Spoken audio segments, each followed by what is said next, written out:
నమస్తే రమగారు. నమస్తే జయ. రమగారు, ఏదైనా ఒక మంచి సిరీస్ లాంటిది, అంటే పెద్దది కాకపోయినా ఒక 2-3 భాగాలు వచ్చేలాగా చెప్పుకుందామండి. చందమామ సీరియల్ ఒకటి చెప్తా. పంచకళ్యాణి. ఓ, గుర్రం అండి. గుర్రం. రైట్. గుర్రం ఏం కనపడదు కథలో, మనకి క్యారెక్టర్సే కనిపిస్తాయి. పంచకళ్యాణి కోసం చేసే ప్రయత్నం. పూర్వం ఒక రాజ్యానికి ఒక పెద్ద రాజుగారు ఉండేవారట. ఆయన కాలంలో వీరదాస్ అని ఒక అతను ఆయన ఆశ్రయించుకుని వచ్చాడు. చాలా బుద్ధిమంతుడు, చాలా అనుభవశాలి, పరాక్రమవంతుడు, ప్రయోజకుడు, చాలా అన్ని మంచి లక్షణాలు ఉన్నాయి. వీరదాస్కు 3 కొడుకులు, రాజుగారికి 3-4 కుమారులు ఉన్నారు. పిల్లలు ఒకేసారి ఇంచుమించుగా ఒక వయసు వాళ్ళే అన్నమాట. వీరదాస్ చాలా చక్కగా ఉండేవాడు. అయితే ఈ పిల్లలు కలిసి ఆడుకునే వాళ్ళు చిన్నతనం అంతా.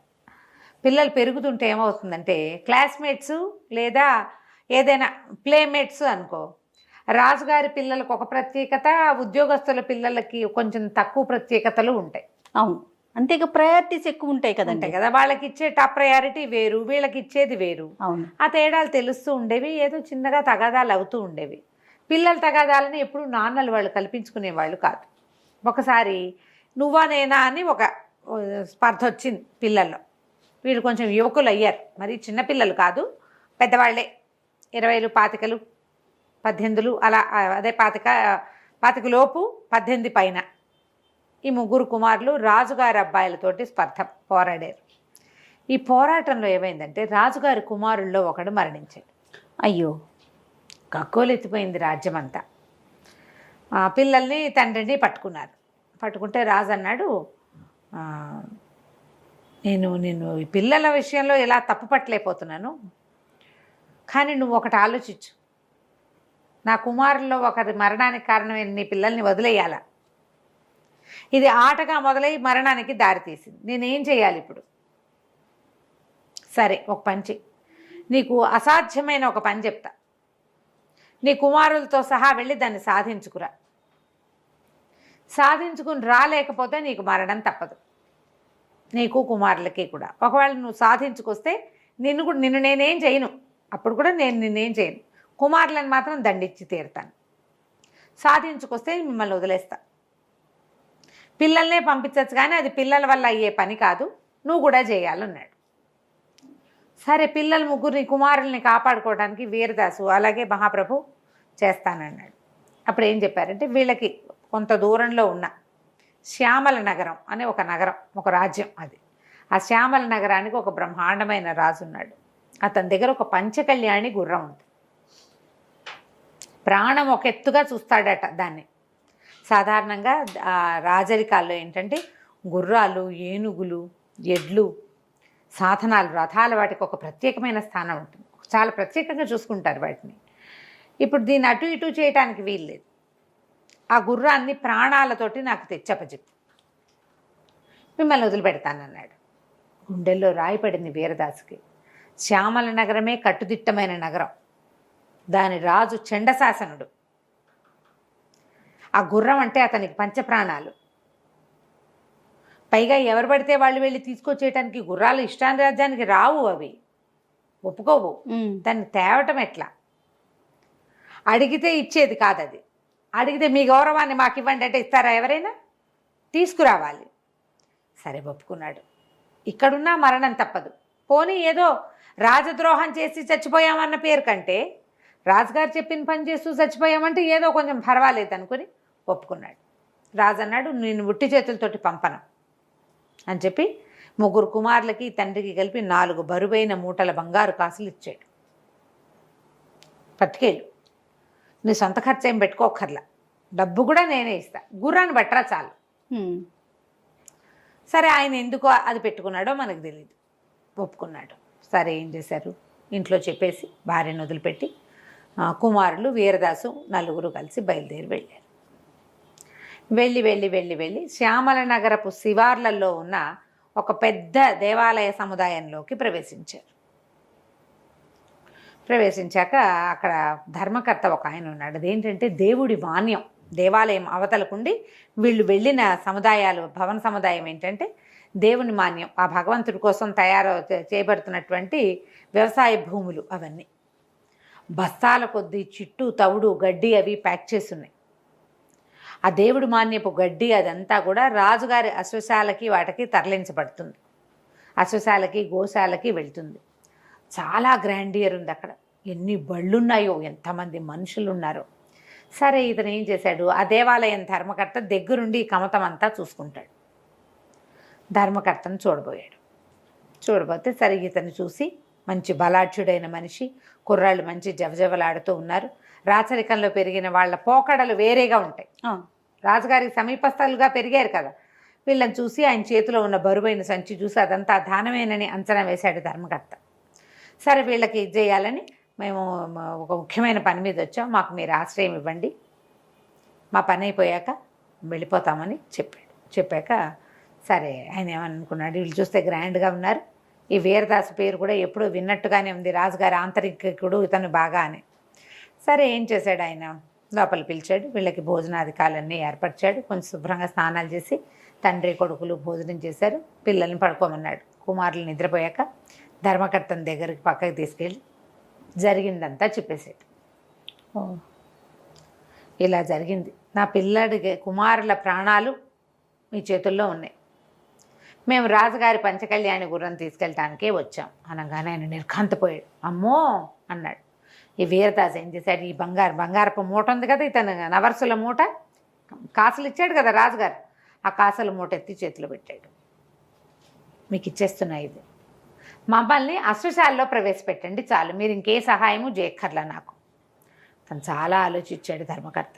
అయ్యా అది కాదండి, దొరికారంటే చంపేస్తారు, మీ చావుకి నేను కారణం అవుతాను, మీ అంతటా మీరు ఇక్కడ ఏదో ప్రయత్నం చేసి వెళ్ళారంటే ఒక రకము అంటే, ఇతను ఏమన్నాడంటే, కాదండి, మేము అక్కడ రాజద్రోహ నేరం కింద నా పిల్లల్ని అరెస్ట్ చేస్తారు, నా పిల్లలు ముగ్గురిని చంపేస్తే నేను నా భార్య బతికుండం, మా జన్మాంతం వీరదాసు కొడుకులు రాజద్రోహులు అన్న మాటే నేను మోసుకోవాలి, ఒకవేళ నేను బతికుంటే. నేను చచ్చినా మా కుటుంబీకులు ఎవరైనా మా బాబాయ్ కొడుకులు మామయ్య కొడుకులు వచ్చినా వీరదాస వాడు రాజద్రోహి కదా అన్న మాటే మేము అనిపించుకోవాలి. ఏదైనా ప్రయత్నంలో చచ్చిపోతే, పోనీ మీ రాజుగారి చేతిలో చచ్చిపోయినా రాజుగారు చెప్పిన పని చేస్తూ చచ్చిపోయామన్న పేరైనా ఉంటుందండి. ఇది అసంఘటిత కార్యాన్ని చేయడానికి పూనుకున్నాడు సాహసి వీరదాసు, వాడి కొడుకులు సాహసులు, ఆ పేరు ఎలా ఉంది, రాజద్రోహి పేరు ఎలా ఉంది.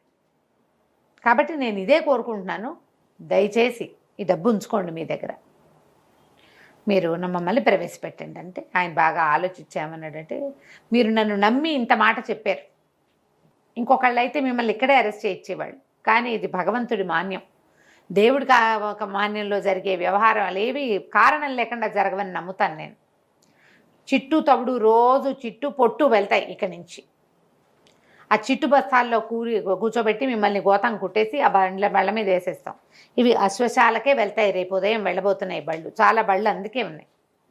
కూర్చోబెట్టి పంపిస్తాం. పంపించిన తర్వాత మీరు ప్రాణాలతో తిరిగి వస్తే మీ మూట మీరు తీసుకెళ్తారు, కానీ మీ డబ్బులు నాకొద్దు. మీరు తిరిగి రాకపోతే భగవంతుడికి కైంకర్యం చేస్తాను. ఇది మీరు రావాలని శతవిధాలో కోరుకుంటున్నాను. ఇది కోరుకోవటం రాజుగారి గుర్రం పోవాలని కోరుకోవటం అని అనుకోకండి, ఒక నలుగురి ప్రాణాలు దీని మీద ఉన్నాయన్న దీని కొద్దీ నేను ఇట్లా అంటున్నానని చెప్పాడు. సరే నన్ను రాత్రికి పడుకున్నాడు. తెల్లవారుసామున 4 నిద్రలేపారు. ఒక బస్తాలో కూర్చోబెట్టి మొత్తం చిట్టుతోటి మిగిలిన భాగం అంతా నింపేసి బస్తాలు కుట్టేశారు. కొన్ని వందల బస్తాల మధ్యలో ఈ 4 బస్తాలని, ఈ తండ్రి కొడుకులను కూర్చోబెట్టిన బస్తాలను పెట్టేసి పంపించేశారు. వాళ్ళకి చాకులు ఇచ్చారు లోపల నుంచి కోసుకునేందుకు వీలుగా. అశ్వశాలలో మొత్తం బస్తాలన్నీ దింపేశాక నాన్న కొడుకులు కలిసి ఆ బస్తాని కోసేసి బయటకు వచ్చారు. అశ్వశాల చాలా పెద్దది, కొన్ని వందల వేల గుర్రాలు ఉన్నాయి. వీళ్ళు నిదానంగా వెతుక్కుంటూ వెళ్ళారు. చీకట్లో తెల్లవారుజామున వెళ్ళారు. వెళ్తే అక్కడికి వెళ్ళేసరికి మధ్యాహ్నం అయింది. అశ్వశాలలో కోసుకుని ఒక మూల కూర్చున్నారు దొరక్కండా. చీకటి పడ్డాక ఈ పని మొదలుపెట్టారు. వెతుకుతుంటే మెల్లిగా వాళ్ళకి కాసేపటికి కనపడింది. ఈ పంచకళ్యాణి గుర్రం చాలా ప్రత్యేకంగా ఉంటుంది, దాని లక్షణాన్ని బట్టి అది పంచకళ్యాణి అని గుర్తుపట్టాలి. పిల్లలకి తెలియదు కానీ వీరదాసుకు తెలుసు. అతను బాగా మంచి ఇది ఉన్నవాడు కదా, పెద్దవాడు కదా, అనుభవశాలి. దాంతో అతను ఏం చేశాడు, గుర్తుపట్టి ఆ గుర్రం దగ్గరికి వెళ్ళాడు. వెళ్ళేసరికి ఆ గుర్రం వీళ్ళు కొత్త వాళ్ళని చూసేసింది. అది కళ్ళు పెద్దవి చేస్తుంది, వణుకుతుంది, గుర్రం సకిలించడానికి ప్రయత్నం చేస్తుంది. దగ్గర అయితే ఈ చీకటి మాటున కొంచెం చీకటిగా ఉంది కదా, గుర్రపు లక్షణాలు కనిపెట్టాడు కానీ దాని మొహంలో ఉన్న ఎక్స్ప్రెషన్స్ ఈయన కనిపెట్టలేకపోయాడు. అదే. దాన్ని ప్రత్యేకంగా కట్టిన కట్టుబడి, దానికి పెట్టిన ఆహారాలు, అవన్నీ వాసనలు అవన్నీ కనిపెట్టి వెళ్ళాడు. ఈ దగ్గరకు వచ్చేసరికల్లా అదేం చేసింది, ఆ గుర్రం ఒక్క ఎగురెగిరి తను పట్టుకోపోయేసరికల్లా తన్నేసింది వీళ్ళని, పెద్ద పెద్దగా సకిలించేసింది. సకిలించి విదిలించుకోవడానికి ట్రై చేసి పక్కన ఉన్న కర్రలన్నింటినీ తోసేస్తే ఏవో కొన్ని డబ్బాలు లాంటివి, మంచినీళ్ళ బుంగలు అవి పెట్టారు. ఆ బుంగలన్నీ ఒకదానికొకటి తగిలి పెద్ద మోత అయింది. సకిలింపుకి ఎవరు లేచురారు. సకిలింపు విత్ మోత అయ్యేసరికల్లా ఏదో జరిగిందని ఒకళ్ళిద్దరు లేచి వచ్చారు, కేకలు పెట్టారు, ఎవరో ఉన్నారు, ఎవరో వచ్చారు లోపలికని. ఇక పట్టేశారు, పట్టుకున్నారు. అయ్యో. పట్టేసేసారు. పట్టేశాక వాళ్ళల్లో ఒకడు ఈయన గుర్తుపెట్టాడు. ఒరే వీడు ధారానగరం నుంచి వచ్చిన వాడు, ఈయన రాజుగారి ఆంతరికుడు, నాకు తెలుసు, నేను చూశాను ఇది వరకు వెళ్ళినప్పుడు అని వాడు గట్టిగా కేకలు పెట్టాడు. ధారానగరం నుంచి శ్యామల నగరం దాకా ఎటా వచ్చారు వీళ్ళు? అక్కడి నుంచి పట్టుకున్న నలుగురిని పెడరెక్కలు విరిచి కట్టేశారు. రాజుగారి దగ్గర తీసుకుపోయారు. తెల్లవారేసరికి రాజు సరే కుర్రాళ్ళని నుంచోబెట్టాడు, కానీ ఈయన ధారానగరంలో రాజుగారికి ఆంతరంగికుడు అని తెలిసింది. సైన్యాధిపతి వచ్చి చూశాడు, ఈయనని గుర్తుపట్టాడు. ఓ చిన్న ఉచితాసనం వేయించి కూర్చోబెట్టాడు. ఆయన అడిగాడు, ఇంత ప్రయత్నం ఎందుకు చేశారు మీరు? నా గుర్రం మీద చెయ్యేసిన వాడిని క్షమించను నేను, పైగా మామూలుగా మాకు శిక్షలు ఎక్కువ, మేము చండశాసనుడు రాదు ఆ పేరుంది ముందు, ఎందుకు ఇంత ప్రయత్నం చేశావంటే ఇంక ఏమీ చేయలేక వీరదాసు జరిగిందంతా చెప్పేశాడు. ఇప్పుడు నీ ప్రాణం ఎక్కడుంది? కత్తి మొన మీద ఉన్నది. నీతో పాటు నీ కుమారులు ముగ్గురు. ఎంత ప్రమాదకర స్థితిలో ఉన్నావు. నీ సాహసానికి నేను మెచ్చుకుంటున్నాను. కానీ ఏముంది, వాళ్ళు అక్కడే పొడి చేసి ఉండొచ్చు. నిన్ను గుర్తుపట్టి వాళ్ళు నిన్ను పట్టుకొచ్చారు. నా గుర్రం తీసుకెళ్ళడానికి వచ్చానని నువ్వు నాకే చెప్తున్నావు. నేను నా కత్తి మొన మీద ఉన్నావు కదా నువ్వు. ఇలాంటి ప్రమాదకర స్థితి నీ జీవితంలో ఎప్పుడైనా జరిగిందా? గుర్తు వేసుకుని చెప్పు నాకు. నువ్వు చెప్పిన విషయం నాకు నచ్చితే, అది ఇంత ప్రమాదకరమో అని నేను నమ్మితే, ఇంత ప్రమాదం అని నేను నమ్మితే నీ కొడుకుల్లో ఒకడిని వదిలేస్తా ప్రాణాలతో అని చెప్పాడు రాజు. పాయింట్ ఎంత డిఫరెంట్గా ఉంది. ఇప్పుడు ఈయన ఒక కథ చెప్పాలి, అది రియల్గా జరిగి ఉండాలి, రియల్గా అనిపించాలి, ఇతను కనిపించాలి ముందు, రాజు కనిపించాలి, అప్పుడు వదులుతాడు అనేసరికల్లా ఇతను ఆలోచించాడు. ఇలాంటి ప్రమాదాలు జీవితంలో చూస్తూనే ఉంటామండి. మన జీవితాలు, మానవ జీవితాలు ఎప్పుడూ ప్రమాద పంచుకు వెళ్ళిపోతున్నాడు. ఒక్కోసారి కావాలని మనమే తెలుసుకోకుండా వెళ్ళిపోతాం, అనుకోకుండా మన మీద పడిపోతాయి. నా చిన్నతనంలో ఒక సంఘటన జరిగింది. అది కూడా ఇలాగే, ఇట్లాంటి ప్రాణాపాయ స్థితి. చావు తప్పి కన్ను లొట్టపోయి బయటపడ్డాను నేను. అంటే రాజు చెప్పు, నేను ఆ కథ వింటానన్నాడు. బేతాళి కథలాగా అదే, సేమ్ అలానే అనిపిస్తుంది. ఇతను చెప్పాడు, నా చిన్నప్పుడు నేను 10 ఏళ్ల పిల్లాడిగా ఉన్నప్పుడు మా నాన్న, మాకు ఆవులు అవి ఉండేవి. మా నాన్న దగ్గర ఆవులు ఉండేవి, ఆయనకి పశుపోషణ చేసేవాడు. అయితే మా ఆవుకు ఒక దూడ పుట్టింది. ఒక ఆవుకి మిగిలిన గొడ్లతో కాకుండా ఆవుని సమీపంలో ఉన్న అడవికి తీసుకెళ్ళి మేపుకురమ్మన్నాడు. ఆవు దూడని తీసుకెళ్ళి, అయితే కాస్త సాయంకాలం అయ్యేసరికి జల్లు పడ్డం మొదలుపెట్టింది. వాన వచ్చేసి, వాన వస్తే భయంతో నేనేం చేశాను, దూడ లేత దూడ కదా, 2 రోజులు అయింది అది పుట్టి, 4 రోజులు. అందుకని గబగబా ఆవును తోలుకొని వెనక్కి వస్తుంటే వాన పెరిగిపోయింది. అక్కడ ఒక గుడిసె లాంటిది ఉంటుంది. మా ఊరికి అడవికి కొంత దూరం ఉంది, కానీ ఇది గుడ్లన్నీ వెళ్ళేంత దూరం కాదు. నేనేం చేశానంటే ఆ గుడిసెలాగా ఉన్న దాంట్లోకి ఆవును తోలి దూడను గబగబా ఎత్తుకుని దాని లోపల తీసుకుపోయాను. ఆవు దూడ నేను ముగ్గురం అలాగే ఉన్నాం. బాగా వాన, ఇంటికి వెళ్ళగలిగే దారి లేదు. దూడకేముంది, తల్లిపాలు ఉంటాయి, నేను కూడా కాసిన పాలు పితుకుని తాగచ్చని ఉండిపోయాను అక్కడే. ఒక రాత్రి వేళ ఒక పెద్ద పిల్లి వచ్చింది. దాని వెనకాల కొన్ని పిల్లులు వచ్చినాయి లోపలికి. పిల్లిని చూస్తే ఏం భయం వేస్తుంది, కానీ పిల్లులు క్రమంగా ఒక రకంగా అరవటం మొదలుపెట్టినాయి. అవి ఎట్లా అనిపిస్తుందంటే పిల్లులు మాట్లాడుకుంటున్నాయి. ఆ పెద్ద పిల్లి, వీళ్ళందరూ సౌండ్లన్నీ అయిన తర్వాత చిన్న పిల్లుల అంటే అన్నిటికంటే పెద్దది పైన కూర్చుంది, కొంచెం ఎత్తుగా కూర్చుంది, అవన్నీ కింద కూర్చున్నట్టు కూర్చున్నాయి. ఒకేసారి మూకొమ్మడిగా ఏదో ఆజ్ఞిస్తున్నట్టుగా, ఒప్పుకో అంటున్నట్టుగా అరిచాయి అన్నీ. పిల్లి కూడా గొంతు పెద్దది చేసి పెద్దగా అరిచింది.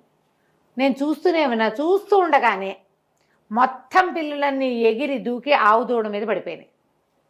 దూడవి చిన్న పిసరు కూడా మిగల్చకుండా తినేసినాయి దూడని. నేను వణికిపోతూ ఆవు చాటు నుంచున్న. ఆవు కూడా బిత్తరపోయింది బెదురు కళ్ళతోటి. ఏం చేయాలో తెలియక ఆవు పెద్దదే, అది కూడా అలాగే నుంచునుంది. ఈ తినేయటం అది దానికి అర్థం కాల. మళ్ళీ పిల్లులన్నీ అరవటం మొదలుపెట్టినాయి. వాటికి ఆకలి తీర్ల. పెద్ద పిల్లి కూడా గట్టిగా అరిచింది. మొత్తం పిల్లులన్నీ ఆవు మీద పడ్డాయి. దాని ఎముకలు కొమ్ములు గిట్టలు తప్పిస్తే ఏమీ మిగల్ల.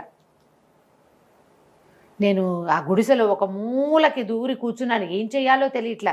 బయట జోరున వాన, అడవి. మా ఇల్లు చాలా దూరం కాదు, కానీ ఈ వానలో అడవిలో బయటికి వెళ్తే నేను ఏమవుతానో నాకు తెలియదు. దానితో ఈ పిల్లుల మధ్య నుంచి ఎట్లా పారిపోవాలో తెలియదు. అవేమో గుమ్మానికి ఎదురుగుండా ఉన్నాయి. ఆవైపోయింది. పిల్లులన్నీ మళ్ళీ అరవటం మొదలుపెట్టినాయి. పెద్ద పిల్లి గట్టిగా అరిచింది. నాకు తెలిసింది ఇక నాదే, నా వంతే. ఇక నా ప్రాణం ఎక్కడుంది? కత్తి మొన మీద కాదు, పిల్లి కోర మీద ఉంది నా ప్రాణం. నేను జరిగి మూలకి జరిగేటప్పుడు నాకు తెలిసింది దానికి ఇట్లా కమ్మల్లాగా పాతి పెట్టారు.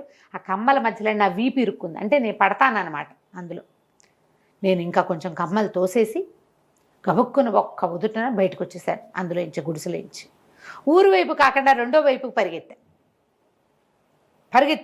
పరిగెడితే పిల్లులు నేను లేనని తెలుసుకున్నాయి. అవి కూడా అన్ని, కొన్ని ఏమో ఆ కంతలో నుంచి కొన్ని వచ్చినాయి, కొన్ని పక్క నుంచి వచ్చినాయి. పిల్లులు ఇంకా నా వెంటపడ్డాయి. అయితే నేను ఆవును తోలుకెళ్ళేటప్పుడు నా చేతికి అంత చేపాటి కర్ర, ఓ ఇంత బాకు ఉంటాయి మాకు, బొడ్లో బాకుంది. ఆ కర్ర పుచ్చుకొని పరిగెత్తాను నేను. పరిగెత్తి పిల్లులు దగ్గరకు వచ్చేస్తుంటే ఒక నిడుపాటి చెట్టు ఎక్కేసా. పైన ఎక్కి కూర్చున్నాను.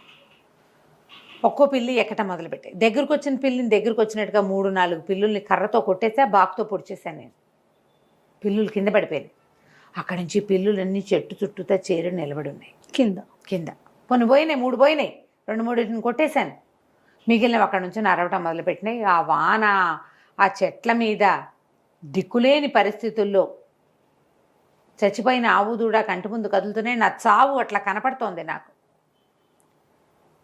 పిల్లి పైకి రాదు. ఇంకా తెల్లారేదాకా కూర్చున్నానంటే సరిపోతుంది అనుకున్నా. కానీ పిల్లులు మళ్ళీ మూకొమ్మడిగా అరవటం మొదలుపెట్టినాయి. ఆ పెద్ద పిల్లి ఏదో చెప్పేసరికి అది అరుస్తోంది. పిల్లులు ఏం చేసినాయంటే ఓ పక్క మట్టి, ఓ పక్క నుంచి గోళ్లతో కాళ్ళతోటి తవ్వటం మొదలుపెట్టినాయి. చెట్టు వేర్ల దగ్గర నుంచి పెకలించడం మొదలుపెట్టింది. ఇంకా మామూలుగా లేదు. ఒక్కో వేరు లాగేస్తుంటే ఆ చెట్టు, ఇంత పొడుగ్గా ఉన్న కన్నటి పొడుగాటి చెట్టు ఓ పక్కకి ఒరిగిపోవటం మొదలుపెట్టింది. అయితే ఈ పిల్లుల అరుపులు, నేను కేకలు నావి ఎంత దూరం పరిగెత్తానో నాకు తెలియదు. ఎక్కడికో వెళ్ళే కదా, ఆ చెట్టు ఎక్కడో ఉంది. అయితే ఈ కేకలకి ఈ మొత్తం వేళ్ళన్నీ తెగిపోయి చెట్టు కిందకి పడిపోయే టైంకి నేను ఎక్కిన చెట్టు తాలూకు అవతల భాగంలో ఒక పల్లెటూరు ఉంది. ఒక 40 మంది తండా ఉన్నారు అక్కడ. ఈ పిల్లరుపులు, కుర్రాడి అరుపులు వినపడుతూ ఉండేసరికల్లా వాళ్ళల్లో కొంతమంది లాంతర్లు, కత్తులు పుచ్చుకొని పరిగెత్తుకుంటూ వచ్చారు. చెట్టు కింద పడింది. నేను కింద పడిపోయి ఆ పిల్లులకు దొరికేశాను అనుకున్నా. ఇంచుమించు 5-6 పిల్లులు ఎగిరి మా మీదకి లంఘించినాయి. ఒక్క పిల్లికి నేను దొరికిపోయినట్టే. ఆ వెనకాల నుంచి వస్తున్న వాళ్ళలో ఒకడు లాంతర్ విసిరేసేసరిగా భగ్గుమంది లాంతరు. ఆ మంటలో కుర్రాడిని నేను కనపడ్డాను వాళ్ళకి. వాళ్ళంతా పెద్ద కేకలు పెట్టి ఆ రాళ్ళు రప్పలు చేతిలో ఉన్నవి విసిరేసి, నాకు కొన్ని దెబ్బలు తగిలినాయి. కానీ పిల్లులు మాత్రం పారిపోయినాయి. ప్రాణాలు కడబట్టిపోయి భయంతో పడిపోయి ఉన్న నన్ను వాళ్ళు ఎత్తుకుని తీసుకుపోయారు. 3-4 దెబ్బలు తగిలినాయి. పిల్లి గీరేసింది కొన్ని చోట్ల నన్ను.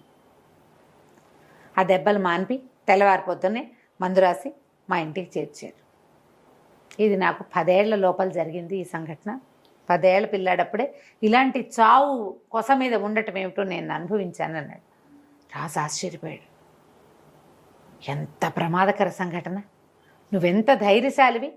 భగవంతుడు నీకు అవకాశం ఇచ్చాడు కదా రెండోది. సరే, నేను కూడా నీకు అవకాశం ఇస్తాను. నీ చిన్న కడుకును వదిలేస్తున్నా, వాడు నేనేం చెయ్యి. ఇంకేమైనా ప్రమాదకర సంఘటనలో నువ్వు ఉన్నావా? అదేమిటో నాకు చెప్పు అన్నాడు. ఇతను ఆలోచించడం మొదలుపెట్టాడు. గుర్తు రావటల్లా. ఏం చేయాలో ఆలోచిస్తున్నాడు. నెక్స్ట్ ఇంకొకటి అడిగి ఒక పిల్లోడిని వదిలేశాడు కదా రాజు. వదిలేశాడు. శ్యామల నగరపు రాజుగారు వీరదాసుని అడిగాడు, ఇంకొక విషయం చెప్పు, ఏదైనా ప్రమాదభరితమైన పరిస్థితిలో నువ్వు ఉన్నది. ఆల్రెడీ ప్రమాదంలో ఉన్నాడు, మళ్ళీ ఇంకొకటి అంటే పాపం కదా. నువ్వు ఇలాంటివి ఇంకేమైనా ఫేస్ చేసావా? ఇప్పుడు కత్తి మొన మీద ఉన్నావు నువ్వు, అది అంటే ఆయన తెలివితేటలు తెలుసుకోవటం కోసమా, ఎలా తప్పించుకున్నాడు అంటే ఇతను ఎంత సాహసో తెలుసుకోవటం కోసం ఇదే సాహసం ఇక్కడ దాకా రావడం. అయితే ఏం చెప్పాడంటే, నేను కొంచెం యువకుడిని అయ్యాక, వీరదాస్ చెప్తున్నాడు అనమాట, చిన్నప్పుడు నేను ఆ ప్రమాదం తప్పించుకున్నా, కొంతకాలం పాటు నేను అడవికి వెళ్ళాల, తర్వాత పెద్దవాడిని అయ్యా క్రమంగా, ఇంకా అది మర్చిపోయాను. ఊళ్ళలో అందరూ చెప్తారు ఇలాంటివి ఏవో జరుగుతుంటాయి జీవితంలో, ముందుకు వెళ్ళిపోవాలని. వెళ్ళిపోమా, యాక్సిడెంట్లు అయ్యి కోలుకుంటారు, మళ్ళీ బండెక్కరా, ఇంకా అదే కదా ఎక్కుతారు, విమానాలు ఎక్కుతారు, పడవల మీద వెళ్ళేవాళ్ళు కూడా అంతే, చావుదప్పి కనలొట్టపోయి కాస్త ఒప్పుకొచ్చాక మళ్ళీ పోతారు. ఈయన కూడా అట్లాగే అయ్యాడు. అయితే కొంచెం యువకుడిని అయ్యాను, కొంచెం పెద్దవాడు అయ్యాక నాకు ఎప్పుడు కొండల మీదకి ఎక్కటం అవి ఇష్టంగా ఉండేది. పెద్ద తోడు గీడు నేను వాంఛించేవాడిని కాదు. ఆకుపచ్చగా ఎత్తుగా ఉన్న కొండలు చాలా ఆకర్షించేవి. ఓసారి ఒక చుట్టాల ఊరు వెళ్ళాను నేను. వెళ్తే ఆ ఊళ్ళో కొంచెం బలాదూరు తిరుగుతారు పిల్లలు, ఏముంది అలా తిరుగుతూ ఉండగా దూరంగా ఒక ఆకుపచ్చటి కొండ చాలా ఆకర్షించింది నన్ను. పర్వత ప్రాంతం చాలా బాగుంది. నేను ఆ పర్వతం మీదకి ఎక్కగా ఒక కనుమలోంచి పొగొస్తుంది, ఒక చోట్లోంచి. అదేంటి కనుమ అట్లా ఎత్తుగా ఉండి ఒక లోతుగా ఉంది, ఆ లోతులోంచి దాన్నే కనుమ అంటారు. అవునవును, పర్వత కనుమలు అంటాం కదా. ఆ కనుమలోంచి పొగొస్తుంటే అక్కడ ఏముందో చూద్దాం అనుకున్నాను నేను ఎక్కుతున్న కొండ మీద నుంచి పక్కకి మళ్ళీ ఆ కనుమ వైపుకు వెళ్ళాను. శిఖరం దాకా ఎక్కి లోపలికి చూస్తే దూరంగా కనపడుతున్న పొగ దగ్గర నుంచి రావటం మొదలుపెట్టింది. ఆ చూసే సమయంలో పొగ ఎక్కువగా వచ్చి నేను ఉక్కిరి బిక్కిరైపోయి కనుమ వైపుకి దొర్లి పడిపోయాను. ఇట్లేడు, ఇటు వెనక్కి పడి ఉంటే ఎక్కడి నుంచి ఎక్కాడో అక్కడికే పడును, లోపలికి పడ్డాడు. లోతుకు పడిపోయాను. లోతుకు పడిపోయితే దాన్ని ఎట్లా ఎక్కాలో తెలియలా నాకు. పైగా ఈ దొర్లేటప్పుడు అదేమో సినిమానా అయితే తాపిగా దొర్లి లేచి నుంచోటానికి ఆ కొండలు మిట్టలు రాళ్ళు తగులుతాయి, తర్వాత కొమ్మలు, చెట్ల కొమ్మలు దబా దిబా తగిలేసినాయి. నేను కిందకి వెళ్ళి పడిపోయి స్పృహ తప్పిపోయాను. ఎప్పటికో మెలకు వచ్చింది. లేచి చూద్దును కదా, అటు ఇటు చూస్తే ఆ కనుమ చాలా ఎత్తు, అంటే నేను చాలా లోతులో పడ్డా. అది అక్కడెక్కడో కనపడుతోంది నేను పడ్డది. అసలు అది నేను పడ్డదవునో కాదో కూడా నాకు అర్థం కాలేదు. ఇటు పక్కకి పడ్డానో తెలియలే. ఏ పక్కన చూసినా నేను అడుగునున్నట్టు చుట్టూతా కొండ ఉన్నట్టు కనపడుతోంది. ప్రయత్నం చేసి ఎక్కి బయటికి వెళ్ళవలసిందే. ఇంతలో ఏమైంది, దూరంగా దబదబా అడుగుల చప్పుడు వినపడుతోంది. బరువైనవి కొన్ని మేకలు అవి వస్తున్న శబ్దము, బరువైన అడుగుల శబ్దాలు. ఎంతోమంది వస్తున్నారనుకున్నా నేను, కానీ ఒక్కడే వచ్చాడు. వాడు ఒక రాక్షసుడు, చాలా ఎత్తు లావు ఉన్నాడు. ఒక కంటికి ఒక గుడ్డ కట్టుకుని ఉన్నాడు, ఒక్క కన్ను లేదు వాడికి. వాడి దగ్గర ఒక 20 మేకలు, ఒక బాగా బలిసి ఎత్తుగా ఉన్న లేడి ఉన్నాయి.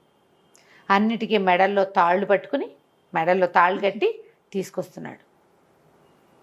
అడిలిపోయాను నేను, ఏం చేయాలో తెలియలే. వాడు నన్ను చూసేసాడు. చూసేసి వచ్చావా, బాగుంది, ఎంత రుచికరమైన ఆహారం దొరికింది, ఎంతో బాగున్నావు, రా నేను అప్పడంలాగా కరకర నవిలి మింగేస్తానన్నాడు. నాకు కరికాళ్లలోకి జారిపోయింది నా ప్రాణం. ఎలాగా అనుకుని నేనేం చెప్పానంటే, నన్ను తినేయటం ఎందుకు, నీకో పంటి కిందకి కూడా రాను నేను, నన్ను తింటే నేనే వస్తాను, నువ్వు ఎంతవాడివి నేనేమిటి, అయినా నేను వైద్యుడిని, నీకు ఒక కన్ను కనపడుతున్నట్లేదు, నీ రెండో కంటికి వైద్యం చేస్తాను, నేను కంటికి వైద్యం చేస్తాను, 2 కళ్ళు కనపడతాయి, ఒక కన్ను పోయింది కదా నీకు, అదేలే అనేసరికల్ రాక్షసుడు అన్నాడు. అవును, చెట్టు కొమ్మ పొడుచుకుంది నా కంట్లో, కన్ను పోయింది, ఓ కన్నుతోటే చూస్తున్నాను నేను అన్నాడు. అనేసరికల్లా నేనేం చెప్పాను, వీరదాస్ చెప్తున్నాడు అనమాట, ఎందుకు నేను నీ కన్ను రిపేర్ చేస్తాను అని చెప్పి నువ్వు కూర్చో, నేను నీకు మంచిగా వైద్యం చేస్తానని చెప్పాను. సరే, అతనేమో ఆ మేకలన్నింటినీ ఒక గుహలోకి తోలాడు, లేడిని కూడా గుహలోకి తీసుకుపోయాడు, నన్ను కూడా గుహలోకి రమ్మన్నాడు. లోపలకు పొయ్యి సామాన్లు అన్నీ ఉన్నాయి. నేనేం చేశానంటే ఒక చుట్టుపక్కల ఉన్న గడ్డి గాదం అన్నీ తీసుకొచ్చాను. వాడి నుంచి తప్పించుకోలేను నేను. ఆ లోపల వాడు అన్నం వండుకునే గంగాళాలు, మాంసం వండుకునే పాత్రలు చాలా ఉన్నాయి. పెద్ద పొయ్యి వెలిగించింది. ఆ వెలిగించిన పొయ్యి మీద గంగాళం పెట్టి గడ్డి గాదం ఆకులు గీకులు అన్నీ వేసి మసలు పెట్టాను. ఈ నీళ్లతోటే నీకు వైద్యం చేస్తానన్నా. వాడు వైద్యం చేయించుకోవడానికి చక్కగా కింద కూర్చుని నేను పట్టుపాడిని. వాడు రాక్షసుడు 8 అడుగులు 9 అడుగులు ఉన్నాడు, నేను 5 6 అడుగులే ఉన్నా, 5 5.5 అడుగులు ఉన్నా. ఇంకా కుర్రాడు, 18 ఏళ్ళ వాడు.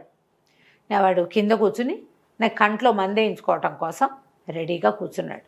నేను ఆ నీళ్లు కలుపుతున్నట్టు, నీళ్ళు వాసన చూస్తున్నట్టు, రుచి చూస్తున్నట్టు బోల్డ్ అంతా వేషం వేశాను. అక్కడ మేకలు లేడీ వాటి దారిన అవి ఉన్నాయి.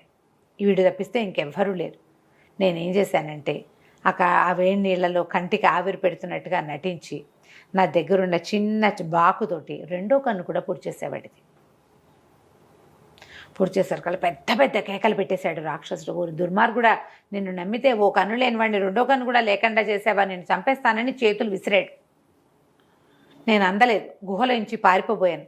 కానీ రాక్షసుడు, వాడికి అలవాటైన ప్లేస్ కదా, వాడు ఆ పోయిన ఒక తన్నుదాన్ని పరిగెత్తుకుంటూ వెళ్ళి గుహకు అడ్డంగా కూర్చున్నాడు. నేను గుహలో ఇరుక్కుపోయాను, బయటికి పారిపోలేను. వాడు కన్ను కనపడితే నా వెంట పడతాడు. 2వ కన్ను పొడి చేసి పారిపోదాం అనుకున్నా. వాడేమో గుహ గుమ్మానికి కూర్చున్నాడు.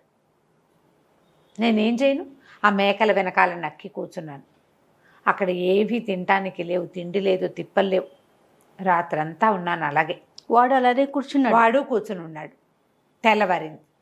తెల్లారేసరికల్లా ఆ రాక్షసుడు నెత్తురు కారుతున్న 2వ కంటిని తుడుచుకుంటూ, ఏరా బతికే ఉన్నావా, నిద్ర లేచావా అని కేకలు పెట్టాడు. లేచానన్నాను. సరే ఉన్నవాడు ఎలాగూ ఉన్నావు కదా, నా మేకల్ని తోలు బయటికి, నిన్ను ఎలాగూ తినేస్తాను నేను, ముందు మేకల్ని బయటికి తోలేమన్నాడు. అప్పుడు నాకు ఒక ఐడియా వచ్చింది. నేనేం చేశాను, నా దగ్గర బాగుంది కదా, నిశ్శబ్దంగా లేడీని చంపేశాను.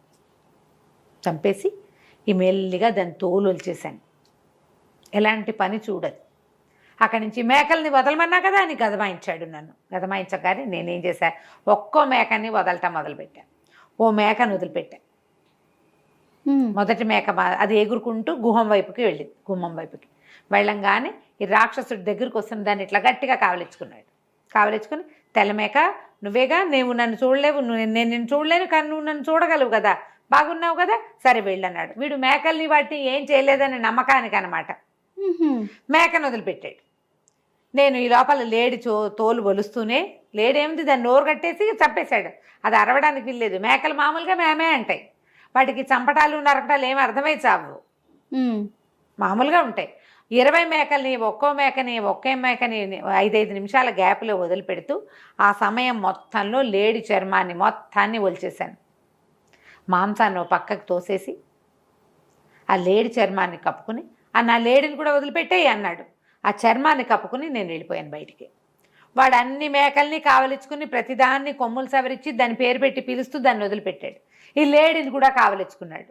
వాడికి లేడి చర్మము కొమ్ములే తగులుతాయి. ఆ లేడీ, నువ్వు నన్ను చూడలేవు, అదే నువ్వు నన్ను చూడగలవు, నేను నిన్ను చూడలేను, అయినా నిన్ను ముట్టుకుంటేనే నాకు సంతోషంగా ఉంది, పద బయటికి అని వదిలేశాడు. నేను ఆ లేడి చర్మం కప్పుకొని బొక్క ఊదుటని బయటకు వచ్చేసాను. మేకలు లేడీ అన్నీ బయటికి వెళ్ళిపోగానే రాక్షసుడు పెద్ద పెద్ద గొంతుతోటి అరవడం మొదలుపెట్టాడు. ఎక్కడున్నావంటే ఇంకెక్కడున్నాను, నేను వెళ్ళిపోతున్నానని బయట నుంచి సమాధానం చెప్పంగానే రాక్షసుడు, ఊరి దుర్మార్గుడా, నువ్వెంత తెలివి, సరే నీ తెలివితేటలకు మెచ్చుకున్నాను, ఇదిగో ఈ ఉంగరం పట్టుకెళ్ళని ఉంగరం ఇవ్వబోయాడు. నేనన్నా, నేను నీ దగ్గరికి రాను, వస్తే నువ్వు నన్ను చంపేస్తావు అంటే, కాదురా, నువ్వెంత తెలివిగలవాడివి, నీలాంటి తెలివిగల మనిషిని చూడనే లేదు నేను, అస్సలు చూడలే, కాబట్టి నువ్వు ఈ ఉంగరం తీసుకో, నువ్వు వెళ్ళిపో, కనుమ దాటి వెళ్ళిపో, నీ ఓపుకుంటే అన్నాడు. అనేసరికల్ నేనన్నాను, నేను నీ దగ్గరికి రాను, ఉంగరం ఇస్తాను అంటే విసిరే నా మీద కన్నాను. వాడు కాస్త ఉంగరం విసిరాడు. గుహల నుంచి బయటకు వచ్చి నుంచున్నాడు. నేను ఆ వేలికి ఉంగరం పెట్టుకుని నడవటం మొదలుపెట్టాను. నేను 2 బారాలు నడవంగానే, ఉంగరమా ఎక్కడున్నావు అని పిలిచాడు రాక్షసుడు. ఈ ఉంగరం వెంటనే ఇక్కడున్నా అని సమాధానం చెప్పేసింది. వెంటనే రాక్షసుడు పరిగెత్తుకుంటూ వచ్చేసాడు నా వెనకాల. ఉంగరం ఆన్సర్ చెప్పేస్తాం, వేలుకుంది కదా ఉంగరం. ఇక వాడు 5 నిమిషాలకు ఒకసారి ఎక్కడున్నావు అంటాడు, నా వెనకాల పరిగెత్తుకొచ్చేస్తాడు. నేను ఎటు వెళ్తే అటు. ఆ ఉంగరాన్ని పారేద్దామని తెలియలా నాకు.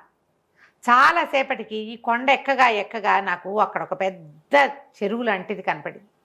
దాని నిండా చేపలే, మొసళ్ళు కూడా ఉన్నాయి. రాక్షసుడు బతికుండగా వాటి ఎప్పుడైనా కావాలంటే పీక్కుని తినేవాడేమో. ఆ. వాడికి ఇప్పుడు కళ్ళు లేవు కదా. నేనేం చేశానంటే ఈ ఉంగరం తీసి చెరువులో విసిరేసాను. అది పోయి ఒక మొసలి పంటికి తగులుకుంది. నేను ఈ రెండో పక్కకి పరిగెత్తాను, ఆ చెరువు దగ్గర నుంచి పరిగెత్తేసాను. ఈ రాక్షసుడు మాత్రం ఉంగరమా ఎక్కడున్నామంటే ఇక్కడున్నా అంటుంది. అది ఆ ఇక్కడున్నా అన్న వైపుకే నడుచుకుంటూ వెళ్ళి చివరికి ఆ రాక్షసుడు ఆ చెరువులోకి ప్రవేశించేసాడు. నేను చూస్తూనే ఉన్నా. అది నీళ్ళలో ఎప్పుడైతే వాడు నీళ్ళలో పడ్డాడో ఆ చెరువులో ఉన్న అన్ని మొసళ్ళు, రకరకాల విషసర్పాలు, చేపలు, కొన్ని మాంసాహారం తినేవి వాడి మీద మూకుమ్మడిగా దాడి చేసినాయి, తినేసేసినాయి వాడిని.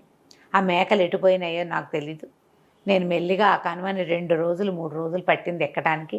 కనపడిన పండు కాయ కసురు కోసుకు తిని సావు తప్పి కన్నులొట్టపోయి ఎలాగో బయట ప్రపంచంలోకి అడుగుపెట్టాను. నేను మా ఊరు చేర్ల ఎక్కడికో వెళ్ళా. మెల్లిగా వెతుకుంటూ మా ఊరు వెళ్ళాను. నా జీవితంలో 2వ ప్రమాదకర సంఘటన అదేనన్నాడు. రాజు ఆశ్చర్యపోయాడు.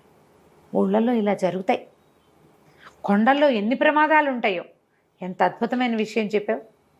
అసలు నీ ప్లేస్లో ఎవడైనా ఉంటే వాడికి ఇలాంటి ఊహ వస్తుందా? ఆ రాక్షసుడికి దొరికిపోయేవాడు. నువ్వు లోపల ఉన్నప్పుడైనా దొరికి ఉండాల్సింది. మొదట దొరికినప్పుడు చచ్చిపోవాలి, లోపల ఉన్నప్పుడు చచ్చిపోవాలి, ఉంగరం వల్ల అయినా చచ్చిపోవాలి. కానీ 3 సార్లు నువ్వు చావలేదు. అక్కడి నుంచి తప్పించుకోలేక చచ్చిపోయే వాళ్ళు కూడా ఉంటారు. నువ్వు అప్పుడు కూడా చావలేదు. చాలా సాహస వీరదాసు నువ్వు. నీ 2వ కొడుకును కూడా వదిలిపెట్టేస్తానన్నాడు. అమ్మాయి అనుకున్నాడు వీరదాసు. 2 పిల్లలు బతికిపోతారు, ఇంటికి వెళ్ళిపోతారు. తను పెద్ద కొడుకు దొరికిపోతారు. అయితే రాజు అన్నాడు, 2 చెప్పావు, చాలా ఆసక్తికరంగా ఉన్నాయి. ఇంకోటి చెప్పు, నీ జీవితంలో అత్యంత ప్రమాదకరమైన సంఘటన, నువ్వెప్పుడు ఊహించంది, ఇప్పటిదాకా ఎవరికీ చెప్పంది ఏదైనా ఉంటే ఒకటి నాకు చెప్పమన్నాడు. ఇంకోటి చెప్పు అంటే ఇతను ఆలోచనలో పడ్డాడు. ఏం చెప్పాలి, ఏమున్నాయి, ఏం జరిగినాయి, యుద్ధాలు ఎన్నో చేశాం అని చెప్పి ఆలోచించడం మొదలుపెట్టాడు వీరదాసు. అతను చెప్తున్నాడు రహస్య, తన తాలూకు ప్రమాదభరితమైన క్షణాలు తన జీవితంలో. రాజు ఇంకోటి చెప్పు, అప్పుడు నీ పెద్ద కొడుకును కూడా వదిలిపెట్టేస్తానన్నాడు. తను ఆలోచించి చాలా ఆలోచించాక ఈ మధ్యకాలంలో కాదు జరిగింది. నా కుమారుడు కూడా పుట్టల, కానీ నేను యుక్త వయస్కుడిని అయ్యా, పెద్దవాడిని అయ్యా, వీరోచిత విద్యలవి నేర్చుకున్నా, నాకు వివాహం కూడా అయింది. అయితే ఒకనాటి సాయంకాలం ఒక వ్యాహ్యాళిగా ఊరికే అలా సాయంకాలపు సరదాకి సముద్ర తీరానికి వెళ్ళాను నేను. వెళ్తే అక్కడ ఒక చక్కటి అందమైన పడవ ఒకటి ఉంది. ఎంతో బాగుంది. చూద్దామని పడవెక్కాను. పడవెక్కితే పడవలో ఎవ్వరూ లేరు, పిట్ట పొరుగు లేదు. నేను ఆ పడవంతా తిరిగి వచ్చే లోపల పడవ కదిలిపోయింది. నాకేం చేయాలో తెలియలే. పడవ దానంతటా ఎలా కదులుతుందో నాకు అర్థమే కాల. సరే ఏమనుకున్నాం, వెళ్తోందిగా, ఎటు వెళ్తుందో చూద్దాం అనుకున్నా. చిన్నతనం, కుర్రతనంతో కేకలు పెట్టి అరిచి ఎవరినైనా పిలిచే పరిస్థితి కూడా లేదు. సముద్ర తీరంలో ఎవరూ లేరు. ఆగి ఉన్న పడవ ఎక్కాడు. మనుషులు ఉంటారనుకున్నాడు. అదేలే, దానికి ఏదో లంగరేసి ఉంటారనుకున్నారు, కానీ కట్టేసి ఉంచుతారు జనరల్గా ఒడ్డు మీద ఆగిన వాటిని. ఏమీ లేవు దానికి. అది వెళ్ళిపోయింది. నాకు పడవ గాలికి నిద్ర పట్టింది. ఒక పూటంతా ప్రయాణం చేసింది. ఒక అంచుకు చేరింది ఎక్కడికో. నేనేమనుకున్నాను, దిగి చుట్టుపక్కల ఏమైనా ఉన్నాయేమో చూద్దాము, ఈ పడవ ఎట్లా నడపాలో మనకు తెలియదు అనుకున్నాను. నేను దిగిన మరుక్షణం పడవ వెళ్ళిపోయింది. ఏం చెయ్యాలో తెలియలా, నాకు అర్థం కాలేదు. కానీ సరే ఎక్కడో దిగాం, ఇదేమిటో ఆను పాను తెలుసుకుంటే తర్వాత చూసుకోవచ్చు. ఇంటి దగ్గర వివాహం అయింది, భార్య ఉంది, అయినా సరే తెంపర్తనమే. ఇక నేను నడవటం మొదలుపెట్టా. ఏవో కాయ కసురు పళ్ళు కనపడ్డాయి, కోసుకుని తిన్నాను. సముద్రపు గాలి, వెదర్ బాగుంది. అది ఒక పచ్చటి, ఒక ఏకాంతంగా ఉన్న ఒక ద్వీపం. ఓ పక్కకు ఉన్నట్టుంది. ఈ సముద్రపు అలలు అవి తగులుతూ ఇసుక అది అందంగా ఉంది, మంచి ఆకుపచ్చగా అందంగా కనపడుతోంది.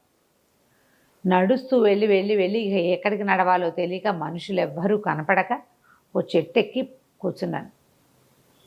మాగన్నుగా నిద్రపట్టింది. చెట్టు మీద దించి జారి పక్కకు పడ్డా. పడ్డాక నాకు తెలిసింది నేను ఒక ఎత్తు ప్రదేశం మీద ఉన్నాను. డౌన్లో జరుగుతున్న సంగతి ఏదో నాకు కనపడుతోంది. ఆ డౌన్లో ఒక అమ్మాయి ఓ 25 ఏళ్ళు 26 24 ఏళ్ళు ఉంటాయి. ఓ ఏడనర్థం ఏడాది దాటిన ఒక చంటి బిడ్డని ఎదురుగుండా పెట్టుకుని ఒక కత్తి పెట్టి వాడిని ఇట్లా పడవడానికి ట్రై చేస్తోంది. వాడు పిల్లాడు వాడు తను పొడుస్తోంది అనుకోవటల్లా, చంటాడికి ఏముంది, కత్తి చాకు ఏదో ఒకటి అది పుచ్చుకుని లాగుతున్నాడు. ఈ అమ్మాయి వాడిని విదిలిస్తుంది, చెయ్యి వెనక్కి తీసుకుంటుంది, మళ్ళీ అంటుంది, వాడు పట్టుకుంటాడు, కిచకిచా నవ్వుతాడు పిల్లాడు, కత్తి పుచ్చుకుని లాగుతున్నాడు, తల్లి పిల్లాడు లాక్కుంటున్నట్టుగా ఉంది. నాకు అర్థం కాలేదు, పిల్లాడిని చంపేస్తుంది అనుకుని గబగబా వెళ్ళి, ఎవరమ్మాయి నువ్వు, ఏం చేస్తున్నావు? నా వల్ల కావట్లేదు అయ్యా వీడిని చంపటం అంటే. వాడిని చంపటం ఎందుకమ్మా, చంటి బిడ్డని చంపటం ఎందుకు, నువ్వు ఏమిటి అని అడిగాను. అడిగితే ఏం చేయను, నా పిల్లాడే వీడు, చంపలేకపోతున్నాను, చంపితే కానీ కుదరదు.